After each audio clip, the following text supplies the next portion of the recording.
IPS की online classes में आपका स्वागत है। फिजिक्स में हमने इलेक्ट्रिक कैपेसिटेंस के बारे में पढ़ रहे थे, विद्युत धारिता। और विद्युत धारिता में हमने कुछ टॉपिक्स देखे थे जो सिंपल वे के अंदर हमने समझा था कि ध्रुवीय, अध्रुवीय, पराविद्युत पदार्थ कौन कौन से होते हैं। इसके अलावा हमने कुछ टॉपिक के बारे में डिस्कस किया था जिसके अंदर हमने गोलीय चालक की धारिता देखी थी, माध्यम का प्रभाव देखा था, क्या क्या इसको इफेक्ट करने वाले कारक होते हैं। कुछ हमने सवाल देखे थे न्यूमेरिकल्स, जिसके अंदर हमने स्पेशली 2-3 सवाल आपसे पूछे गए थे। उन 2-3 सवालों के अंदर सिंपल सा उनका आंसर है जो भी बताया जा रहा है। जैसे C = Q/V है एक फॉर्मूला, C = Q/V। तो उस फॉर्मूले में भी आप लगा करके मान निकाल सकते हैं जिसमें धारिता पूछी जा रही है। धारिता दी गई थी, आवेश पूछा गया था, तो C = Q/V लगाते ही फॉर्मूले का आंसर आ जाता है। जो भी बताया गया है, जिन्होंने बताया वो आंसर क्या है, सही है बिल्कुल।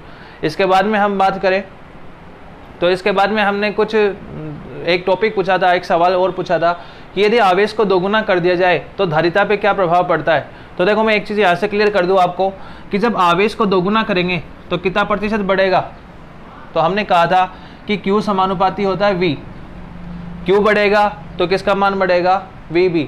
यानी कि हम धारिता की जब टॉपिक निकाल रहे थे, डिराइव कर रहे थे, तो हमने बोला था कि आवेश के मान में जब वृद्धि होती है तो विभव के मान में वृद्धि होती है। यानी कि जब आप आवेश बढ़ाओगे तो सेम ही विभव का मान भी कितना हो जाएगा, 2 गुना। तो यहाँ से हम 2Q जब समानुपाती हटाएंगे तो कांस्टेंट आता है C। तो यहाँ से 2 से 2 कैंसिल आउट हो जाएगा, C बराबर क्या आ जाएगा, Q/V। तो यहाँ पे कुछ परिवर्तन हुआ फॉर्मूले के अंदर, तो हम देख रहे हैं कि यहाँ पे कोई चेंज नहीं आया, कोई बदलाव इसमें नहीं आया। तो हम कहेंगे कि धारिता जितनी है उतनी ही रहेगी, कोई प्रभाव नहीं पड़ता आवेश को बढ़ाने से। तो आप इसका आंसर कैसे लिखेंगे कि आवेश को बढ़ाने से विभव के मान में समान अनुपात में वृद्धि होती है, जिसके कारण इसके धारिता के अंदर कोई चेंज नहीं आएगा। अब आगे का जो अपना टॉपिक है आज का मोस्ट इम्पोर्टेंट, वो है संधारित्र। आज सिर्फ हम संधारित्र के बारे में सीखने वाले हैं कि संधारित्र क्या होता है, कैसे युक्ति है, कैसे हम आवेश को इसमें स्टोरेज करते हैं, कैसे आप इसका मान जनरेट कर सकते हो। तो ये हम इसके अंदर सीखने वाले हैं। तो आइए अब शुरुआत कर लेते हैं, जिसका नाम है संधारित्र। देखो जैसे मैं आपको एक एग्जाम्पल देता हूँ, संधारित्र क्या होगा, कैसे एक युक्ति होती है। तो जैसे आपने बोले तो ये एक स्टोरेज डिवाइस होती है। क्या होती है, स्टोरेज डिवाइस। जैसे पानी के लिए पानी की टंकी जो होती है वो पानी का एक स्टोरेज डिवाइस होता है, वैसे ही संधारित्र जो होता है अपने पास वो एक आवेश को संग्रहण करने की युक्ति होती है। एक ऐसी प्रकार की एक डिवाइस है जो क्या करती है, आवेश को संग्रहित की जाती है। तो इसके बारे में हम चर्चा करें, इसके बारे में मैं आपको डेफिनेशन बताऊं तो इसकी डेफिनेशन ये होती है, संधारित्र एक ऐसी युक्ति होती है, संधारित्र एक ऐसी युक्ति होती है जिसके आकार में परिवर्तन किए बिना, जिसमें आकार में परिवर्तन किए बिना आवेश में कोई चेंज नहीं करेंगे, जिसके आकार में परिवर्तन किए बिना विभव के मान में कमी करके, विभव के मान में कमी करके धारिता बढ़ाई जाती है, उसको अपन कौन सी युक्ति कहेंगे, संधारित्र। क्योंकि हमने पढ़ा कि C = होता है Q/V। यदि विभव के मान में कमी होगी तभी तो धारिता बढ़ेगी। ये नीचे वाला मान कम होगा तो ये ऊपर वाला मान बढ़ेगा। तो हम क्या कह रहे हैं कि संधारित्र, संधारित्र यहाँ पे धारिता नहीं आया नाम, यहाँ पे संधारित्र के बारे में बताया जा रहा है कि संधारित्र एक ऐसी युक्ति है जिसके आकार में परिवर्तन किए बिना, यानी बिना आकार को बढ़ाए विभव के मान में कमी करके, विभव के मान में कमी करके किसका मान बढ़ाया जाता है, धारिता का। तो ये युक्ति क्या कहलाती है, संधारित्र। क्या परिवर्तन नहीं होता इसमें, आकार में कोई परिवर्तन नहीं हो रहा। और किस प्रकार से इसके अंदर कैसे स्टोरेज होता है, तो देखिए समझिए। ऐसे ही समायोजन की एक युक्ति है, ऐसी युक्ति है जो जिसमें आकार परिवर्तन किए बिना, आकार परिवर्तन किए बिना, इसमें आकार में परिवर्तन नहीं किया जाता, यानी कि जो युक्ति होगी उसके आकार में परिवर्तन किए बिना क्या किया जाता है, विभव के मान में कमी करके, विभव के मान में कमी करके धारिता का मान बढ़ाया जाता है, धारिता का मान बढ़ाया जाता है।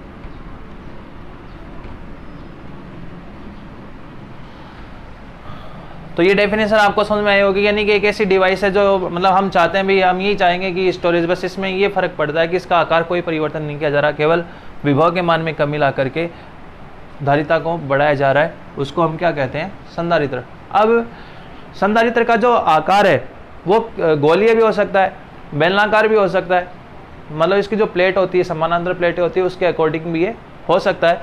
तो हम इसके बारे में हम बात करेंगे कि संधारित्र एक्चुअल में कैसे इसके अंदर आवेश का स्टोरेज करती है।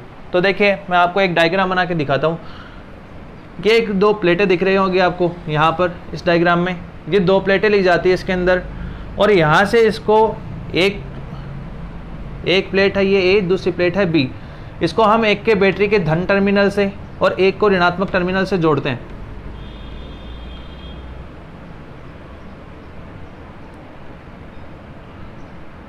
ठीक है, एक को हमने किस टर्मिनल से जोड़ा, धनात्मक टर्मिनल से, और एक को जोड़ा ऋणात्मक टर्मिनल से।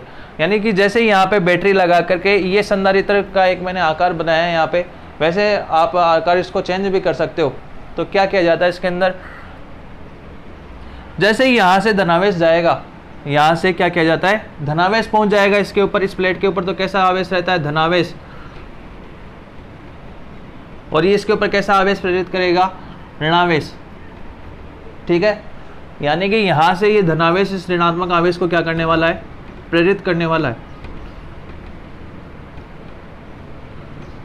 ठीक है, तो हम कह सकते हैं कि इसके पास तो प्लस क्यू आवेश है, इसके पास कैसा आवेश है, माइनस क्यू। अब क्या होता है कि यहाँ से मैंने इसको, भाई अब ये संधारित्र होगा तो हमें क्या सेल का यूज कर रहे हैं, तो फिर तो ये स्टोरेज डिवाइस सेल हो गई, भाई इसके पास चार्ज हो गया। हम तो चाहते हैं कि एक ऐसी युक्ति बनाना चाहते हैं जो जिसके आकार में परिवर्तन किए बिना विभव के मान में कमी करी जाए और साथ में किसका मान बढ़ाया जाए, धारिता का। तो इसमें क्या होता है कि जैसे ही इस टर्मिनल को आप हटाओगे यहाँ से, अब बैटरी से एक बार आपने जोड़ लिया इसको और इसको हटा देते हो, तो हटाने से क्या होगा, इसके ऊपर जो चार्ज है वो ऐसे कैसा बना रहेगा, यानी कि एक प्लेट पर तो धनात्मक आवेश बना रहेगा और एक पर कैसा आवेश बना रहेगा, ऋणात्मक आवेश। तो आई होप आपको ये समझ में आया होगा, ये है संधारित्र। ठीक है, तो ये संधारित्र का डायग्राम है, इसका आकार गोलीय भी हो सकता है, इस टाइप से गोलीय आकार भी हो सकता है प्लेटों का, बेलनाकार भी हो सकता है, बेलनाकार आकृति की भी हो सकती है प्लेटें। ठीक है, गोलीय हो सकती है, बेलनाकार हो सकती है, इसका आकार अलग अलग हो सकता है। अब क्या होगा, इन यहाँ पे यही होता है कि जैसे यहाँ से आपने देखा कि अभी टर्मिनल जब जोड़ा था हमने धनात्मक आवेश और एक तरफ ऋणात्मक आवेश, तो यहाँ पे सारे आवेश है धनात्मक, तो यहाँ से धनात्मक आवेश एक जगह से दूसरी जगह गति करेंगे। तो जब आवेश को एक जगह से दूसरी जगह ले जाया जाता है, तो ले जाने में किया गया जो कार्य था हमने बताया था कि विभव के बराबर होगा, तो Q समानुपाती क्या हो जाएगा, V के, और यहाँ से जब समानुपाती हटाएंगे तो कांस्टेंट आएगा C, तो C बराबर Q बटा V। ठीक है, तो यहाँ से विभव के मान में कमी करेंगे और धारिता का मान बढ़ाया जाएगा। अब ये कैसे किया जाता है इसके बारे में हम देखेंगे थोड़ी सी देर, इसके मतलब ये जो टॉपिक है इसके बाद में हम देखते हैं कि किस प्रकार से इसके अंदर आवेश का स्टोरेज जो है बढ़ाया जाता है। मैं आपको इसको एक डायग्राम से समझाऊंगा, उससे पहले मैं आपको संधारित्र का एक प्रतीक चिन्ह बना के दिखाता हूँ। एग्जाम में ये भी पूछा जा सकता है कि संधारित्र का प्रतीक चिन्ह कैसा होता है, तो ये भी आप ध्यान रखिए। प्रतीक चिन्ह कैसा होता है संधारित्र का, तो प्रतीक चिन्ह दो टाइप से इसको शो किया जाता है संधारित्र को। भाई देखो इस टाइप से यदि डायग्राम बन रहा है, ये छोटा सा मैंने एक प्रतीक चिन्ह बनाया है यहाँ पे। ये जो आपका कई बार टेस्ट होता है, प्रैक्टिकल होता है, जिसमें हम शॉर्ट प्रैक्टिकल वगैरह पढ़ते हैं, छोटे माइनर प्रैक्टिकल पढ़ते हैं, तो वहाँ पे ऐसे सवाल पूछ लिए जाते हैं कि ये किसका है, ये किसका प्रतीक चिन्ह है, तो हम बोलेंगे कि ये संधारित्र का है। किसका है ये, संधारित्र का प्रतीक चिन्ह है ये। ठीक है, और यदि आप इसी को जैसे यहाँ पर ये रखते हुए इसके ऊपर ये इस टाइप से एरो लगा दे, जैसे मैं इसको दोबारा बनाता हूँ, ये मैंने संधारित्र बनाया और इसके ऊपर मैंने एक एरो खींच दिया, मान लीजिए इस टाइप से एरो लगा दिया, तो इसको हम बोलेंगे परिवर्ती, यानी जिसकी धारिता को चेंज किया जा रहा हो, तो परिवर्ती संधारित्र है ये। आई बात समझ में। तो जिसके अंदर ये इस टाइप से मैंने ये जो एच आकृति बनाई है वो तो है संधारित्र को शो करता है, और ये शो करता है परिवर्ती संधारित्र को।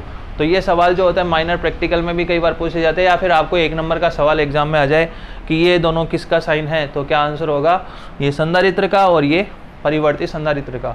एक सवाल का आंसर जो मैंने बताया ये आपको ध्यान रखना है कि संधारित्र का एक तो सूत्र होता है C बराबर Q बटा V, और एक इसका मात्रक मैंने आपको बताया क्या होता है, फेरेड। ठीक है, तो आई होप ये आपको दोनों टॉपिक जो है वो समझ में आ रहे होंगे कि क्या होता है। तो मैंने बताया, एक बार फिर से डेफिनेशन में रिपीट कर देता हूँ।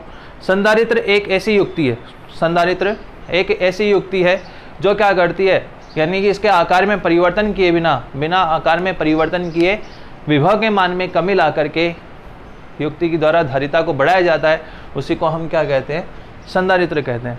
और संधारित्र के अंदर यहाँ से बैटरी लगा करके धनात्मक टर्मिनल से और ऋणात्मक टर्मिनल से जोड़ा जाता है, जहाँ से आवेश यहाँ पे पहुँच जाएंगे, और इसके बाद में यदि हटा लिया जाए उसको टर्मिनल को, तो ये यहाँ पर आवेश जो है वो मौजूद रह जाएंगे, और ये एक दूसरे के आवेश को, एक दूसरे के प्रभाव को क्या करेंगे, कम करने की कोशिश करेंगे। इसी को हम क्या कहते हैं, संधारित्र। अलग अलग टाइप के संधारित्र हो सकते हैं, गोलीय हो सकता है, बेलनाकार हो सकता है, अलग अलग आकृति का हो सकता है। यहाँ पर ये संधारित्र आपको दर्शाया गया है, प्रतीक चिन्ह इसका, और ये चेंजेबल कैपेसिटर का डायग्राम है। आई होप आपको समझ में आया होगा। इसके बाद में अपन देखते हैं इसके बारे में कि विभव के मान में कमी कैसे लाई जाती है, रोकना। इसके बाद में देखिए, अब हम ये चेक करते हैं कि भाई आवेश, हमने बोला कि धारिता का मान बढ़ाया जाता है संधारित्र द्वारा विभव के मान में कमी करके। अब हमें ये चेक करना है कि इसके अंदर विभव के मान को हम कम कैसे करें। यहाँ से इंपॉर्टेंट बात ये तो है कि विभव के मान में कमी लाई जाए, जिससे क्या हो, धारिता का मान बढ़े और संधारित्र का जो काम है वो पूरा हो जाए। इसी को हम संधारित्र के सिद्धांत के नाम से जाना जाएगा। क्या होता है, आइए इसको एक एक स्टेप के अंदर समझते हैं। देखिए इसके अंदर थ्योरी लिखी हुई है, थोड़ी सी याद करने की कोई आवश्यकता ही नहीं है, जो हम चल रहे हैं उसी के अकॉर्डिंग लिखेंगे। तो देखिए समझिए, इसके अंदर क्या किया जाता है, एक चालक प्लेट लेते हैं। पहली कंडीशन बता रहा हूँ मैं, एक चालक प्लेट ले रहे हैं जिसके ऊपर धनात्मक आवेश उपस्थित है, पूर्ण रूप से ये मतलब धनावेशित है। ये हमने एक चालक प्लेट ले ली। आप कहाँ से इसको ला सकते हो, तो आपको बताया था मैंने, कांच की जैसे छड़ लेती तो हमने कैसे उसको आवेशित किया था, ठीक है। लेकिन यहाँ पर हम क्या करते हैं, वो सेल वगैरह जोड़ करके इसको हम एक धनावेशित प्लेट लेके आ गए, धनावेशित चालक प्लेट ले आए। अब क्या करते हैं, दूसरी कंडीशन में क्या किया जाता है कि अभी तो ये चालक है, तो हमें यहाँ पर धारिता की यानी विभव के मान में कहीं से कोई कमी दिख रही है, आपको कोई कमी नहीं दिख रही, क्योंकि यहाँ पर सिर्फ हमें ये पता है इस प्लेट के पास कैसा आवेश उपस्थित है, +Q आवेश उपस्थित है, ठीक है। अब क्या करेंगे कि यहाँ से इस प्लेट को तो ऐसा कैसा रखेंगे, प्लस वाली को,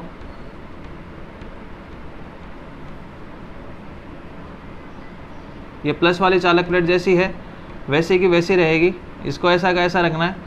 इसके नज़दीक अब एक और प्लेट लेके आएंगे, तो इसके नज़दीक एक प्लेट और लेके आए मान लीजिए, ठीक है, जो चालक है। और चालक के अंदर ये इनमें सब में आपको पता है धनावेश और ऋणावेश दोनों ही उपस्थित रहते हैं। तो आपको पता है कौन से प्लेट के ऊपर ऋणावेश आएगा, कौन से पे धनावेश। तो आप जानते हो कि जिस तरफ ये रहेगा इसमें आवेश प्रेरित करेगा। भाई हमने प्रेरण द्वारा आवेशन पढ़ा था ना, बिना टच किए बिना ही विपरीत प्रकृति का आवेश, तो ये विपरीत प्रकृति का आवेश उत्पन्न करेगा, तो यहाँ पे माइनस आ जाएगा। सारा आवेश एक तरफ माइनस वाला और प्लस वाला एक तरफ, जितने में प्लस होंगे उतना ही माइनस होंगे, ये ध्यान रख लीजिएगा। थोड़ा सा आप इस डायग्राम को देख सकते हैं। तो ये ए और ये दूसरा बी, दूसरी प्लेट ले आए हम यहाँ पर चालक प्लेट। तो ये कंडीशन में लिख रहा हूँ बी वाली, जिसमें आपको बताया जा रहा है कि इस स्थिति के अंदर हमने क्या किया, इस प्लेट के नज़दीक, भाई आपको ऐसे लिखना है सेम कि इस प्लेट के नज़दीक एक अन्य प्लेट लेके आते हैं, चालक प्लेट, जिससे ये क्या करेगा, इसके अंदर आवेश को प्रेरित करेगा, जिससे इसके ऊपर तो माइनस आवेश तो एक तरफ आ जाएगा और धनावेश एक तरफ आ जाएगा। अब मेरे को आप एक बात बताइए कि माइनस आवेश होता है तो वो तो क्या करेगा, भाई आपके पास किसी के पास मतलब कमी है किसी चीज़ की, तो वो क्या करने वाला है, इसके मान में कमी करेगा। और ये इसके जिसके पास धनावेश होगा वो उसके मान में क्या करेगा, वृद्धि। तो यहाँ से देखते हैं क्या होता है कि ये हम कहेंगे कि इस बी प्लेट पर उपस्थित धनात्मक आवेश, बी प्लेट पर उपस्थित धनात्मक आवेश प्लेट ए पर विभव के मान को बढ़ाता है। क्यों बढ़ाता है, क्योंकि इस पर आवेश का मान बढ़ेगा। भाई यहाँ पे आवेश उपस्थित है धनात्मक आवेश, तो धनात्मक आवेश ज़्यादा तो किसका मान ज़्यादा, विभव का। ये हम पहले भी बताते हुए आ रहे हैं। तो यहाँ से ये धनात्मक आवेश इसके मान में वृद्धि करेगा, और जबकि ये ऋणात्मक आवेश है जो प्लेट बी पर उपस्थित है, ये ए के मान में क्या करेगा, कमी करेगा। यानी कि ये तो कर रहा है वृद्धि और ये क्या कर रहा है, कमी। तो ठीक है, अब इससे तो ये संतुलित स्थिति में बना रहा, तो क्या ऐसा पर्याप्त रहेगा बनाना? तो हम कहेंगे कि ये तो मान में लगातार वृद्धि करता जाएगा और ये लगातार क्या करता जाएगा, कमी। तो क्या कहाँ से धारिता बढ़ रही है, घट रही है? क्या आकार में तो हमने कोई चेंज किया ही नहीं भाई, आकार में तो न तो हमने कोई चेंज किया, और हम बोल रहे हैं कि खाली ये तो बढ़ा रहा है और ये घटा रहा है, तो कुछ इस पर फर्क पड़ रहा है। तो हम कहेंगे कि दोनों पर बराबर इफेक्ट हो रहा है, कोई प्रभाव नहीं पड़ रहा। इसके बाद में जब हम इसके नज़दीक क्या करते हैं, थर्ड कंडीशन के अंदर इसको भूसंपर्कित करते हैं, इसको नेक्स्ट वाली प्लेट को क्या किया जा रहा है, जो सेकंड वाली प्लेट है उसको हमने भूसंपर्कित किया था। उसका नाम यहाँ पे आ गया, ऑटोमेटिक ग्राउंडिंग कैसे की जाती है आपको मैंने बताया। तो ग्राउंडिंग करेंगे तो यहाँ पर तो उपस्थित था प्लस आवेश, ठीक है, और यहाँ पर कैसा हो गया, यहाँ रह जाएगा केवल माइनस, माइनस रह गया, और सारा धनात्मक आवेश है वो कहाँ चला गया, यहाँ पे बाहर उपस्थित था वो कहाँ चला गया, ग्राउंड के अंदर। कहाँ चला गया, ज़मीन के अंदर चला जाता है। अब आप मेरे को ये बताइए कि यहाँ पर तो भाई आप समझ में आ रहा है आपको प्लस क्यू आवेश है, और यहाँ पर कैसा आवेश है, माइनस क्यू। यहाँ पर कैसा आवेश, प्लस क्यू, यहाँ पर माइनस क्यू। ये तो एक दूसरे को प्रेरित कर रहे हैं, आपको समझ में आ रही है बात, ठीक है, एक दूसरे को प्रेरित करते हैं आवेश।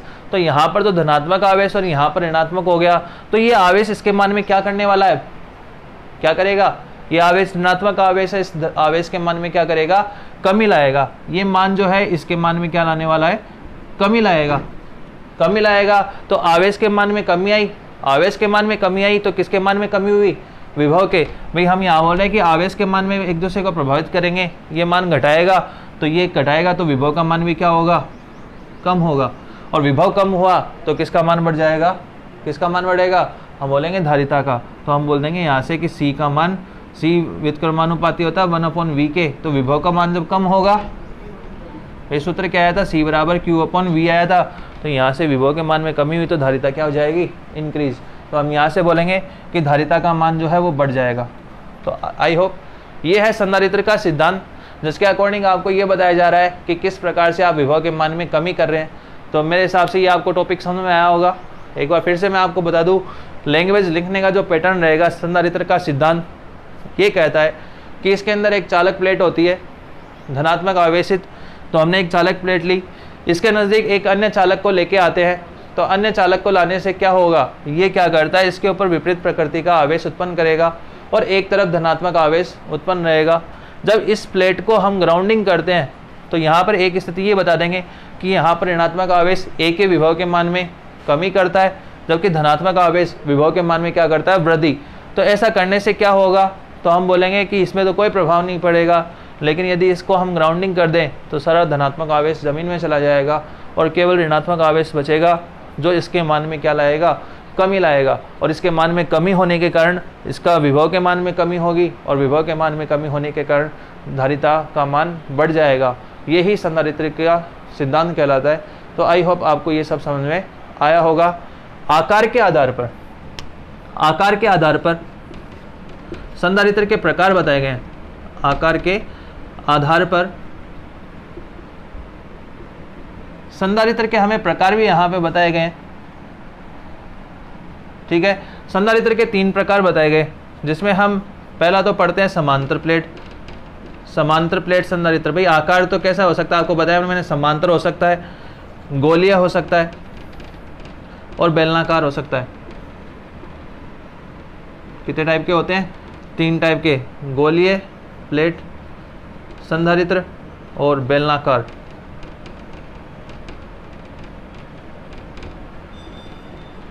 ठीक है, तो 3 बेलनाकार प्लेट संधारित्र हो सकता है, गोलीय हो सकता है और समांतर प्लेट संधारित्र। 3 टाइप के इसके आकार होते हैं। आकार के बेसिस पे इसको इस टाइप से डिस्क्राइब किया गया है। इस सीनियर के अंदर हम केवल एक ही टॉपिक के बारे में ज़्यादा इसमें चर्चा में देखने वाले हैं, वो होगा समांतर प्लेट संधारित्र। और इसी के अंदर हम देखेंगे कि कैसे धारिता इसकी ज्ञात की जाती है, ठीक है, कैसे इसके विभव के मान में कमी करी गई, कैसे हमने धारिता का मान बढ़ाया। तो ये है समांतर प्लेट संधारित्र की धारिता। तो आई होप आपको ये सब क्लियर हो गया होगा और यहाँ से कोई दिक्कत नहीं आई होगी। अब मैं इसके बारे में आपको जैसे दो अलग अलग डिफरेंस के बेसिस पे भी बताऊंगा कि विभवांतर के मान में कमी कैसे लाई जाती है और क्या धारिता किसके बराबर होती है। तो यहाँ देखिए आगे वाले टॉपिक में हम समझेंगे, ठीक है। तो ये यहाँ तक तो ये क्लियर हो गया होगा आपको। तो आज के लिए इतना ही। थैंक यू, धन्यवाद।